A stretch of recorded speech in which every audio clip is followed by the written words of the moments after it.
പിടുത്തെന്ന് വെച്ചാൽ ഏത് ജാതി പിടുത്തം? അവസാനം കുഞ്ഞമ്മ വന്ന് തെറി വിളിച്ചപ്പോഴാണ് അയാൾ പിടിവിട്ടത്. നിങ്ങൾ അമ്മാവനാണ്, ഞാനൊന്നും പറയാൻ പാടില്ലാത്താണ്. എന്നാലും ഞാൻ പറയണം, പിടിച്ചൊന്ന് പൊട്ടിക്കണമെന്ന് എനിക്ക് തോന്നിയതാ. പക്ഷെ അയാളൊരു SI അല്ലേ, ഈ കാക്കി വേഷത്തിനൊരു മാന്യത നമ്മൾ കൊടുക്കണല്ലോ. അതുകൊണ്ട് ഞാനങ്ങ് ക്ഷമിച്ചു. ഇതൊക്കെ ഇപ്പൊ എവിടെ നിന്ന് കയറി വരുന്നു? ഒരമ്മാവൻ. എന്തമ്മാവൻ? ഈ അമ്മാവന്റെ ഫുൾ ചരിത്രം കുഞ്ഞമ്മ എന്നോട് പറഞ്ഞു.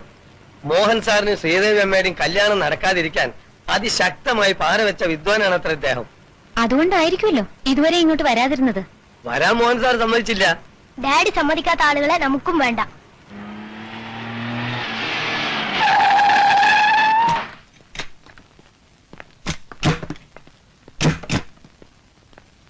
മനു, നീ എടുത്ത് ചാടി വഴക്കൊന്നും പറയാൻ പോണ്ട. I won't allow them touch me but don't be arrogant Manu. കെട്ടിപ്പിടിക്കാൻ വന്നാ ഞാൻ ഇടിക്കും. പ്ലീസ് മനു. എല്ലാരും എന്റെ പിന്നാലെ പോന്നാ മതി. എന്റെ പൊന്നു മക്കളെ, നിങ്ങൾ അനാഥരാക്കിയിട്ട് നിങ്ങളുടെ അച്ഛനും അമ്മയും പോയി കളഞ്ഞല്ലോ. പക്ഷേ ഇനി നിങ്ങൾ അനാഥരല്ല, നിങ്ങൾക്ക് ഞങ്ങളുണ്ട്. ആരെങ്കിലും കെട്ടിപ്പിടിച്ച അടങ്ങുമെങ്കിൽ എന്നെ പിടിച്ചോളൂ, രണ്ടാളും. ആ കുട്ടികളെ ഡ്രസ്സ് ചീത്തയാവും, അതുകൊണ്ടാ. ഏത് ഡ്രസ്സിനേക്കാളും വലുതാണോ രക്തബന്ധം? അങ്കിൾ എപ്പോ വന്നു? ഓ ശാന്തേ, ആ സ്നേഹം കണ്ടു. അധികം നേരം ആയിട്ടില്ല മോളെ. മരണവിവരം ഞങ്ങൾ അറിയിക്കാത്തതിൽ ഞങ്ങൾക്കൊരു ദേഷ്യമില്ല. നിങ്ങൾ കൊച്ചു കുട്ടികളല്ലേ. പക്ഷെ ഇവിടെ വന്ന് കയറിയതും ഇവൻ എന്റെ തന്തയ്ക്ക് വിളിച്ചു. നമ്മുടെ വീട്ടിലെ വെറും ഒരു ശമ്പളക്കാരനല്ലേ ഇവൻ. ഇവൻ ഇത്ര അധികാരം കൊടുത്തതാരാ? ആളറിയാതെയല്ലേ അങ്കിൾ, ഞങ്ങൾ പോലും അങ്കിളിനെ കാണുന്നത് ഇപ്പോഴല്ലേ. അത് നേരാ. എന്റെ കയ്യിൽ നിന്ന് ഈ വീടിന്റെ അഡ്രസ് എങ്ങനെയോ കളഞ്ഞുപോയി. അതുകൊണ്ടാ ഇതുവരെ വരാതിരുന്നത്. ഇവിടത്തെ സ്വത്ത് മോഹിച്ചിട്ടൊന്നുമല്ല ഞങ്ങൾ വന്നത്. അങ്ങനാരും പറഞ്ഞില്ലല്ലോ. ഉള്ളിലിരിപ്പ് പുറത്തു പറഞ്ഞു പോയതാ. ഞങ്ങൾക്ക് ചെമ്മീൻ കമ്പനിയും വേണ്ട, എസ്റ്റേറ്റും വേണ്ട, ഒന്നും വേണ്ട. ഞാനൊരു SI യാ. ഇവിടം വരെ വരിക, നിങ്ങളെ കാണുക, ആശ്വസിപ്പിക്കുക, തിരിച്ചു പോവുക. അമ്മാവനും അമ്മായിയും ഓട്ടെ മക്കളെ. എന്നാ പൊന്നുസ്റ്റേട്ടാ, രണ്ടാളും കാറി കയറ്റി ബസ് സ്റ്റാൻഡിൽ വിട്ടോളൂ. ഓ ഞാൻ പോവല്ലേ, താമസിക്കണ്ട. എന്നാ പെട്ടെടുത്ത് ശാന്തേ.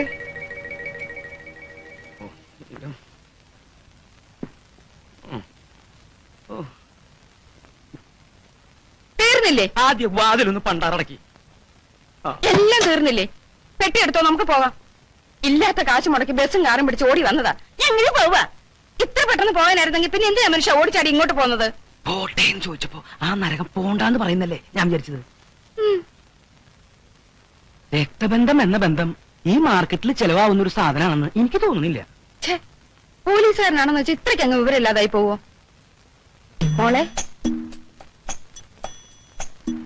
മോക്ക് വല്ലാതെ വിഷമായി കാണൂല്ലേ? എന്തിന്? അമ്മാവൻ പോലീസാണല്ലോ, SI. അതിന്റെ ചില കുഴപ്പങ്ങളൊക്കെ ഉണ്ട് മോളെ. പക്ഷെ മോടെ അമ്മായി അങ്ങനല്ല കേട്ടോ. ഞാൻ ഓരോന്നോരോന്നായിട്ട് അങ്ങേർക്ക് പറഞ്ഞ് മനസ്സിലാക്കി കൊടുത്തു. നമ്മുടെ കുട്ടികളെല്ലാം നമ്മളോട് മോശമായിട്ട് പെരുമാറിയത്, അവരോട് ദേഷ്യം കാണിക്കരുത്, പെട്ടെന്ന് ചാടി ഇറങ്ങി അങ്ങനെ പൊക്കളയരുത് എന്നൊക്കെ പറഞ്ഞ് ഒരുവിധം തണുപ്പിച്ചു. മോള് തന്നെ ഒന്ന് ഓർത്തു നോക്കിയേ. പറക്കമുറ്റാത്ത നിങ്ങൾ 4 എണ്ണത്തിനെ പെരുവഴി കളഞ്ഞേച്ച് പോവാന്ന് പറഞ്ഞ നോക്ക്, മനസാക്ഷി ഉള്ളവർക്ക് പറ്റുമോ? ലീവ് എടുക്കാൻ പറഞ്ഞു. അപ്പൊ പറയാ അവിടെ ഒരുപാട് ഉത്തരവാദിത്തങ്ങളുണ്ടെന്ന്. എനിക്കിങ്ങോട്ട് പെരുവരലിന് ദേഷ്യം ഇരച്ചു കയറി.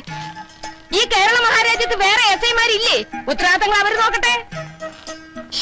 എന്റെ ദൈവമേ, ഒടുവി പറഞ്ഞ് ലീവ് എടുക്കാവെന്ന് സമ്മതിച്ചു. കണ്ടോ ഞങ്ങൾ പോകുന്നില്ലെന്ന് പറഞ്ഞപ്പോ മുഖത്തെ ഒരു തെളിച്ചം കണ്ടില്ലേ? പച്ച പാവം. മോളിനി ഒന്നും കൊണ്ടും വിഷമിക്കണ്ട കേട്ടോ. ഞങ്ങൾക്ക് എന്ത് സംഭവിച്ചാലും ശരി, ഈ വീടിന്റെ നിങ്ങളുടെയും കാര്യം ഞങ്ങൾ ഏറ്റു. ഈ പെണ്ണുങ്ങളുടെ ഇടയിൽ പെട്ടുപോയതാ എന്റെ ബാഡ് ലക്ക്. എനിക്ക് വേണ്ട, അമ്മാവനും വേണ്ട, അമ്മായിയും വേണ്ട. Uncultured your spirits. Manu, shut your mouth. No, I will kick them out. Oh, ഞാൻ ആലോചിക്കുക, ഇവിടെ ഇപ്പൊ കരുണാകരമേനോൻ വേണ്ടിയിരുന്നു. ഒരെണ്ണ അങ്ങേരെ മുമ്പിൽ നിൽക്കുമായിരുന്നോ? ഏത് മേനോൻ? മോളെ ഞാൻ പറയാറില്ലേ, പട്ടാളത്തിൽ വെച്ച് കാണാതെ നിങ്ങളുടെ മുത്തച്ഛനെ പറ്റി. കരുണാകരമേനോൻ പുലി ആയിരുന്നില്ലേ, പുലി. ഇപ്പൊ അവിടെ ഇല്ലാത്ത പുലികളെ പറ്റി പറഞ്ഞിട്ട് എന്താ കാര്യം? ഞാനും പുലി തന്നെയാ, നിങ്ങളാരും തടയാതിരുന്നാ മതി. കരുണാകരമേനോൻ വെറും പുലി ആയിരുന്നില്ല, പിന്നെ കഴുത പുലിയായിരുന്നോ? എന്റെ മാതാവേ, മുത്തച്ഛനെ പറ്റി അങ്ങനൊന്നും പറയാൻ പാടില്ല മോനെ, ദൈവകോപം ഉണ്ടാവും. ശരിക്കും മുത്തച്ഛൻ യുദ്ധത്തിൽ മരിച്ചതാണോ കുഞ്ഞമ്മേ? അത് ഇന്നും ആർക്കും അറിയാൻ മേല.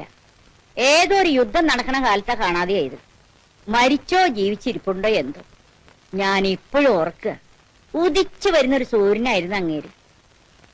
ക്ലാരേര അപ്പച്ചനും മേനോനും ഇണപിരിയാത്ത കൂട്ടുകാരായിരുന്നു. രണ്ടുപേരും പോയില്ലേ. അയ്യേ, കരയുന്നു.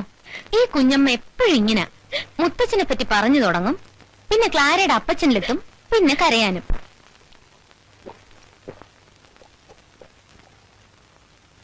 പിന്നെ ഈ രാത്രിയിലത്തെ ഭക്ഷണം നാക്കെ വെക്കാൻ കൊള്ളത്തില്ലായിരുന്നു. ഒരുമാതിരി വേഗാത്ത അരിയും കുഴമ്പ് പോലത്തെ കോഴിക്കറിയും. അല്ല, ഒന്ന് ചോദിച്ചോട്ടെ, ഈ പച്ചക്കറി അരിയും ഒക്കെ കൂടെ ഒന്നിച്ചിട്ടാണോ പുഴുങ്ങുന്നത് ജോലി അങ്ങ് തീർക്കാൻ? അയ്യോ, അതാ ഫ്രൈഡ് റൈസ്. എന്താ ഫ്രൈഡ് റൈസ്? എന്തു കുന്തോ, ഇത് വീട്ടിലോ മറ്റോ ആയിരുന്നെങ്കിൽ എന്റെ പപ്പൻ ചേട്ടൻ SI എടുത്ത് മുഖത്തോട്ടൊരു ഒറ്റ ഏറിഞ്ഞേനെ. പാവം പിള്ളേര് ഉണ്ടാക്കി കൊടുക്കുന്നതല്ലേ തിന്നാൻ പറ്റുള്ളൂ. പിള്ളേർക്ക് ഇഷ്ടമുള്ളത് ഇവിടെ ഉണ്ടാക്കാറുള്ളൂ.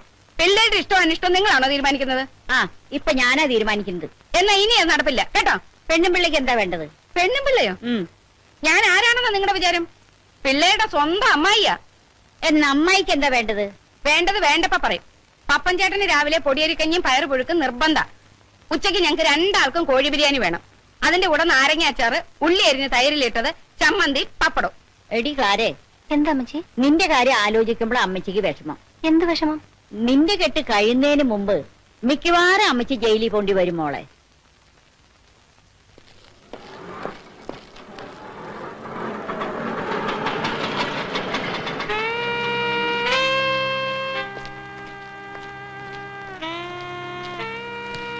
സർ, അനന്തം വക്കീൽ ഇന്ന് കോടതിയിൽ വന്നിട്ടുണ്ടോ?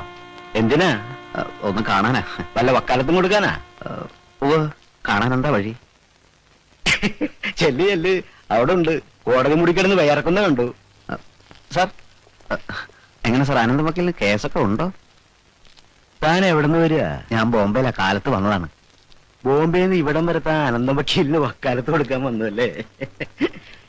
താൻ ആരാണെന്ന് എനിക്കറിയില്ല, എങ്കിലും മനുഷ്യത്വത്തിന്റെ പേര് പറയാ. അയാൾക്ക് വക്കാലത്ത് കൊടുത്ത താൻ കുടുങ്ങും, വാദി പ്രതിയാകും. അനന്തം വക്കീലിന്റെ പേര് ആര് പറഞ്ഞു തന്നത് എനിക്ക്? ഞാൻ അനന്തം വക്കീലിന്റെ മകനാണ്.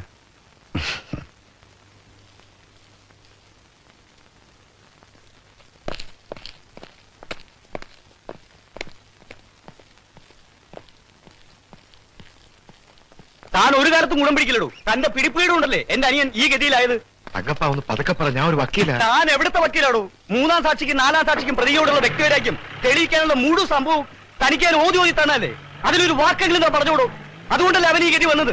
തങ്കപ്പ, നമ്മൾ വിചാരിച്ച പോലല്ല, സാക്ഷികൾ വളരെ സ്ട്രോങ് ആയിരുന്നു. അത് മുഴുവൻ കള്ളസാക്ഷികളല്ലേടൂ? IPC 244 പ്രകാരം. താൻ മിണ്ടിപ്പോരുത്. തന്റെ IPC ഞാൻ കൂടെ കേട്ടതാ. ഒടുക്കവന് പോലീസ് കൊണ്ടുപോയി. താൻ നശിച്ചു പോകത്തല്ലോ. തന്റെ ഓഫീസിന് മുമ്പിലേ ഞാൻ സത്യാഗ്രഹമായിരിക്കും, നോക്കിക്കോ. ആ, നീ വന്നോ? ഞാൻ ടെലഗ്രാം അയച്ചിട്ട് എത്ര ദിവസമായി ദിനകര? ടെലഗ്രാം അയക്കുമ്പോ അതിന്റെ കൂടെ വണ്ടിക്കൂലിക്കുള്ള പണവും കൂടി അയക്കണമായിരുന്നു. ബോംബെയിലെ മലയാളി സമാജക്കാർ പിരിവെടുത്തിട്ടാ ഒടുവിൽ എന്നെ ബസ് കയറ്റി വിട്ടത്. അപ്പൊ നിനക്ക് അവിടെ ജോലിയൊന്നും ഇല്ലായിരുന്നോ?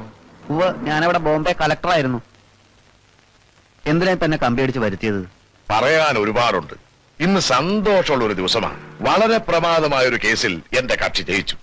ജയിച്ചവൻ കയ്യാമം വെച്ച് പോലീസ് ജീപ്പ് കയറി പോകുന്നത് ഞാൻ കണ്ടു. എന്നെ വിളിപ്പിച്ച കാര്യം പറ.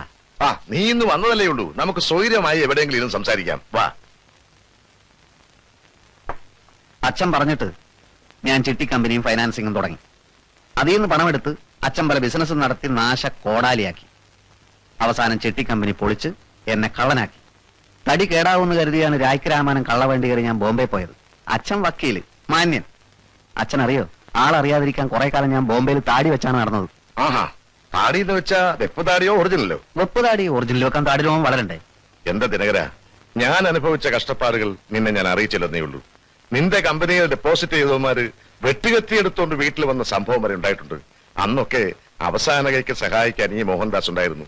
സത്യം പറയാലോ, ഇപ്പൊ ജീവിതം ഒരു വലിയ ചോദ്യചിഹ്നമായി മാറിയിരിക്കുക. തലയ്ക്ക് മീതെ ശൂന്യാകാശം, താഴെ മരുഭൂമി എന്നൊരു പാട്ടുണ്ടല്ലോ. അതുപോലെയാ ഇപ്പൊ എന്റെ അവസ്ഥ.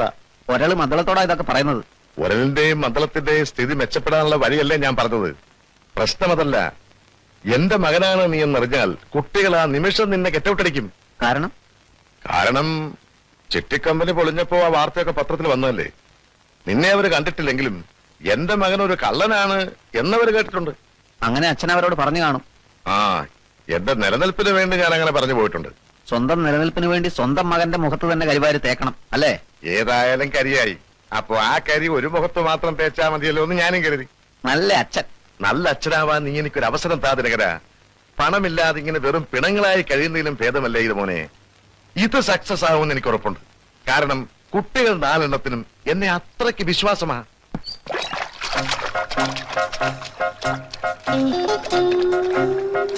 നല്ല സുഖം. വാ ഇവിടെ കിടന്നു. ഞാൻ വല്ലതും പറഞ്ഞാലുണ്ടല്ലോ പിന്നെ തിരിച്ചെടുക്കാൻ പാടാ. അന്ന് തൊട്ട് ഇതിനകത്ത് കയറി കിടക്കുക. അങ്ങോട്ടും എഴുന്നേക്കാൻ. ആ പെണ്ണ് ചെമ്മീൻ കമ്പനിയിലോട്ട് പോവാന്ന് പറയുന്നത് കേട്ടു. കൂടെ ചെല്ലുന്നെങ്കിൽ ചെല്ല്. എന്നിട്ട് അവിടുത്തെ വരവെത്ര, ചെലവെത്ര, കയറ്റുമതി എങ്ങനെ, ഇറക്കുമതി എങ്ങനെ എല്ലാം ഒന്ന് ചോദിച്ചു മനസ്സിലാക്ക്. നിങ്ങളാണ് ഇനി എല്ലാത്തിന്റെ മേലധികാരി ജോലിക്കാർക്കും ഒന്ന് തോന്നട്ടെ. ദേ എല്ലാത്തിനും ഒന്ന് വെരിട്ടി വിട്ടേക്ക്. ഓക്കെ, നല്ല തെറി വിളിക്കാം. എന്റെ സങ്കടം അതല്ല എന്റെ ദൈവമേ. പിന്നെ നിന്റെ സങ്കടം എന്താ? നിങ്ങൾക്ക് അല്പമെങ്കിലും ബുദ്ധിയും വിവരം ഉണ്ടായിരുന്നെങ്കിൽ ഇവിടെ കിടന്ന് വലിച്ചു കൂടായിരുന്നോ മനുഷ്യ? മതി, നിർത്ത്. ഞാൻ ആരാണെന്ന് നിനക്ക് കാണിച്ചു തരാം. എന്റെ ഈശ്വര, ഒരു തുണി എടുത്തു കൊടുത്തൂടെ മനുഷ്യ? പൊന്നുസേട്ടാ പോവാം. ഇന്ന് എന്തൊക്കെ പ്രോബ്ലംസ് ആണ് അവ ഉണ്ടാവാൻ പോകുന്നത്. എന്തേ? ഫാക്ടറി ചെന്നിട്ട് ഞാൻ എന്ത് ചെയ്യാനാ പൊന്നുസേട്ടാ? ആകെ ഒരു ടെൻഷനാ. ആ സ്ഥിരപ്പെടുത്താത്തവന്റെ പേരെന്താ? എന്താ? പാത്രസാരഥിയോ? പാത്രസാരഥിയല്ല, പാർത്ഥസാരഥി. എന്നെ കണ്ടാവും ബഹളം ഉണ്ടാക്കും. അവനെ ഞാൻ നോക്കിക്കോളാം. ആഹാ, നിർത്ത് നിർത്ത്. നിക്കുമോളെ. മോള് കുറച്ചങ്ങനെ നീങ്ങുന്നേ. എവിടേക്കാ? നിങ്ങൾ അങ്ങോട്ടാ? ഞങ്ങള് തീരുമാനിച്ചില്ല. നിങ്ങൾ എവിടേക്കാണ് തീരുമാനിച്ച അവിടേക്ക് എന്നെ ഞാനും. മോളെ കുറച്ചങ്ങനെ നീങ്ങിയിരുന്നേ. എടോ, വണ്ടിയുടെ ഉള്ളു തുടച്ചിട്ടുണ്ടോ? ഇല്ല. അയ്യേ, ഷർട്ട് മുഴുവൻ ചീത്തയാവും. വൈകിട്ട് അവര് വെച്ചിരുന്നു. നല്ലോണം കാണത്തക്ക രീതിക്ക് ഇരിക്കട്ടോ. മക്കളെ ഇച്ചിരി അങ്ങോട്ട് നീങ്ങിയിരുന്നേ, അമ്മാവനോട്ട് ഇരിക്കട്ടെ. ശാന്ത, നീ ഇതിൽ കയറണ്ട. ഞാൻ വന്നാൽ എങ്ങനെയാ ഇവിടുത്തെ കാര്യങ്ങളൊക്കെ ആര് നോക്കും? എടോ ഡ്രൈവറെ, വണ്ടി സൂക്ഷിച്ചോടിക്കണം. വീരമൊക്കെ എന്തെങ്കിലും ബുദ്ധിമുട്ട് വന്നാലുണ്ടല്ലോ. മക്കളെ എല്ലാം അമ്മാവനോട് പറഞ്ഞിട്ടുണ്ട് കേട്ടോ. ശാന്തേ ബായ്. എല്ലാവരും കേൾക്കാൻ വേണ്ടി പറയാണ്. ശരിയായി ജോലി ചെയ്യാത്തവർ ആരായാലും ശരി, അവരെ ജോലിയിൽ നിന്ന് പിരിച്ചുവിടും. എല്ലാവരും നന്നായി ജോലി ചെയ്യുന്നുണ്ട് അമ്മാവാ. പിന്നെ ചെമ്മീൻ കമ്പനി എന്നൊക്കെ പറഞ്ഞ് എന്നെ പേടിപ്പിക്കണ്ട. ചെമ്മീൻ കമ്പനി കുറെയൊക്കെ ഞാനും കണ്ടിട്ടുള്ളതാ. ചെറിയ ചെമ്മീനാണോ വലിയ ചെമ്മീനാണോ ഇവിടെ നന്നാക്കുന്നതെന്ന് എനിക്കറിയണം. ആരെങ്കിലും കൂട്ടാൻ വെക്കാൻ വീട്ടിലേക്ക് വലിയ ചെമ്മീനോ ചെറിയ ചെമ്മീനോ കൊണ്ടുപോയാൽ അവരെ ജോലിയിൽ നിന്ന് പിരിച്ചുവിടും. അമ്മാവാ, ഒരു കാര്യം ചെയ്യാം. പറയൂ. ആദ്യമായിട്ട് ഇവിടുത്തെ തൊഴിലാളികളെ ഫുള്ളായിട്ട് പിരിച്ചുവിടുക. അതെന്താ വേണ്ടതെന്ന് ആലോചിച്ച് ഞങ്ങൾ തീരുമാനിച്ചോളാം. Good morning uncle. ഇത് ഇയാളാരാ? നമ്മളാരാ? പറഞ്ഞു കൊടുക്കടോ. മീരക്കുഞ്ഞിന്റെ അമ്മാവനാ. മൂപ്പര് ഇവിടുത്തെ തൊഴിലാളികളെ പിരിച്ചുവിടാൻ വന്നതാ അല്ലേ? നിങ്ങളാണോ മാനേജർ? ഇവിടെ എന്തൊക്കെ നടക്കുന്നുണ്ടെന്ന് എനിക്കറിയണം. എത്ര കിലോ ചെമ്മീൻ വാങ്ങുന്നുണ്ട്, എത്ര കിലോ ചെമ്മീൻ വിൽക്കുന്നുണ്ട്, എല്ലാം എഴുതി വെക്കലേ. ഓ പൊന്നൂസ്, ഈ ചെമ്മീൻ നന്നാക്കുന്ന സ്ഥലം എവിടെയാണ്? അതവിടെ താഴെയാണ്. എന്നാ അവിടേക്ക് കൊണ്ടുപോകണം. ഇവിടുത്തെ കഴിഞ്ഞു. ഇവിടുത്തെ കഴിഞ്ഞു.